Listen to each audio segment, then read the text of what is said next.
So the first thing is, if you can please describe for me the situation as it stands now in Syria. The situation in Syria now is very sensitive. The battle is still, in general, between Syrian people and the regime.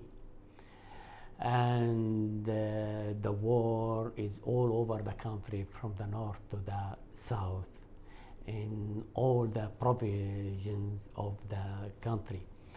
But the situation for the humanitarian aid is very bad, especially in the healthcare, providing food for millions of people which left their houses and flood to the other areas in the country and across the border to the other countries in Turkey, in Lebanon, in Iraq, in Jordan, and elsewhere. What is the role of Al-Qaeda these days in Syria, especially amongst the rebel groups? I am sure that there are so much exaggerating with the role of Al-Qaeda in Syria. I want to say first of all that the extremist in Syria now is a result of two things, two major things. One, the violence, the size of the violence of the regime through more than 2 years against innocent people in Syria. Second, the position of the international community, which is still silent and do nothing serious to protect these people and stop the regime from killing people. So we saw our country is open for all kinds of intervention. Some cross the border like Hezbollah to support the regime, and others cross the border to protect their people, to help people, some of them from Al-Qaeda. I think only some month ago we start to hear about them, but they are not more than a few hundreds from at least 150,000 belongs to the Free Syrian Army, which fight against the regime. So even if it is exaggerated in the press about how big a role Al-Qaeda is playing, is it still something that you're worried about? Sure, we are worried about, because the dangers of Al-Qaeda will not be against Europe or America or foreigners anywhere. It will be this dangerous against us, against our future, against our people. So we are really worried about them, but we have to do our best to protect people, to help people to protect themselves first of all. Then we can say to the foreigners, please leave the country. This is our country, our life, and we have to do our best to correct it. Now, there have been some reports about this airport that was taken just about a week ago, and the role... Minnig Airport. Exactly. Yes. And the role that Islamist groups have played in cooperating with the Free Syrian Army. Can you comment on that? What do you know about this?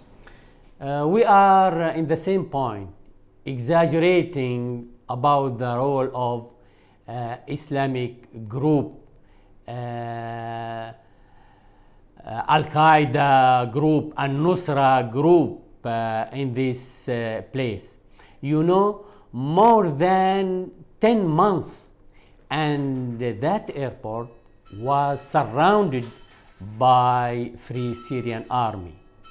Islamic group were a part of that groups which conquered the regime and free the airport, but not more than that. That airport is at the middle between Aleppo and Turkish border, and we have so many fighters belongs to Islamic group and other group cooperate with that victory. You know, one of the fears in the West, at least in the United States, is that, you know, if we provide more serious weapons, that they could end up in the hands of these terrorists, you know, these Islamist people. So how is it possible for the Free Syrian Army and other rebel groups to prevent that from happening?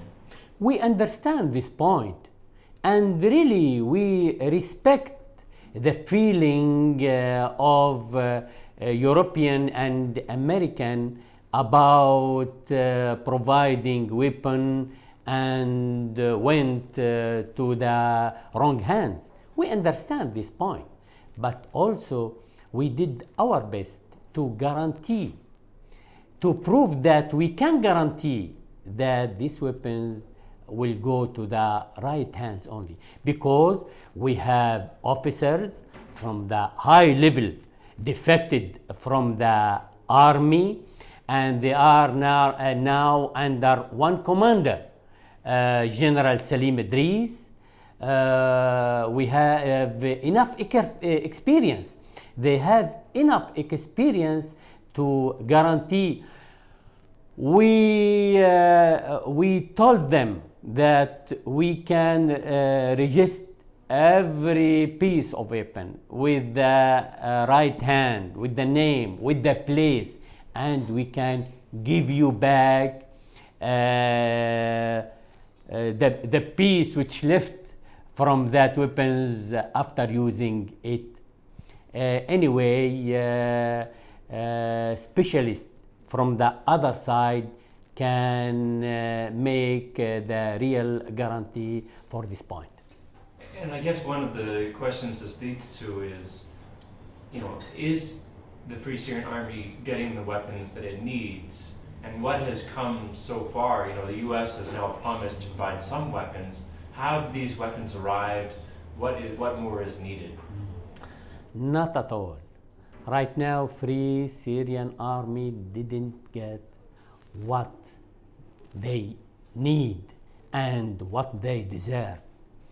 In the conference of Friends of Syria in Morocco, our friends recognized our right to defend ourselves. But right now, they didn't provide us anything make us able to defend ourselves. So we still need a quantity and the quality of these weapons. We need weapons against airplanes, against the tanks, and we need weapons for more than 150,000 soldiers.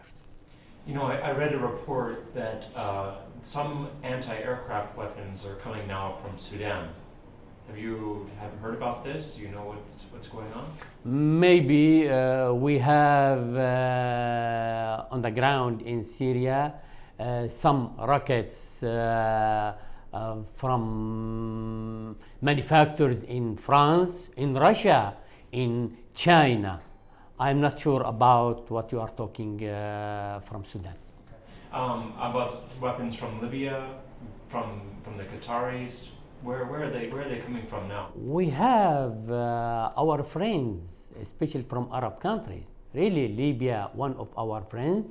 Qatar, one of our best friends.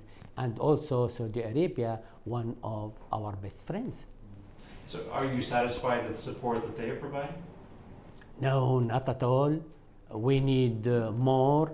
And really, if you ask them, they know the truth and they can tell the truth that what they provide is not enough.